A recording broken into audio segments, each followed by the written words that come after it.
अच्छा, जब शहर में केहू के यहाँ केहू बूढ़ पुरनिया मर जाला त लोग आवेला पुछार करे खातिर कि क्या हुआ था, कैसे हो गया ये?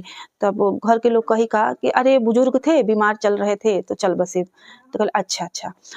अगर इहे बतिया अगर गाँव में केहू बूढ़ पुरनिया मर जाओ त गाँव के लोग का कहेला? बताओ तनी।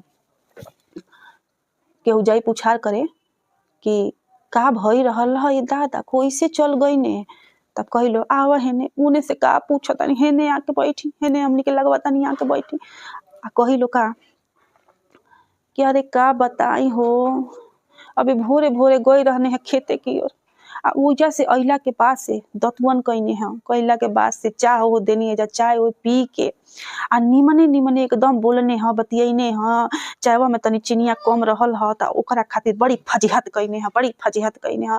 तबले हमनी के ना बुझात रहल ह। ओकरे बाद से का जाने का मनवा में आइल ह त हेंगा से लाठी लेले टुगरत-टुगरत जाके हेमनी हमनी खातिर इमरती लेके अइने ह। ओही इमरतिया में से एगो उहो खइले ह।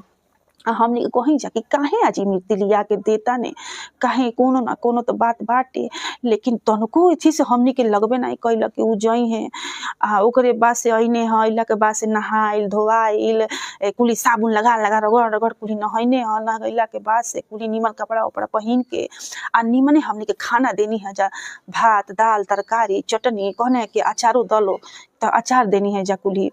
उ खा पी के उहे ह दुपहरिया के सुतने ह। सुतलका के बदवा का बताई कि उठबे ना कइने ह ओकरी बदवा, गइनी है जा त अखिया उलट गइल रहल। अरे अभी निमने रहने हो दादा। त ई ना करी लोग के एक लाइन में बता दी ना, पूरा विस्तार से जलेले ना बताइलो तलेले उ लोग के मन के शांति ना मिली।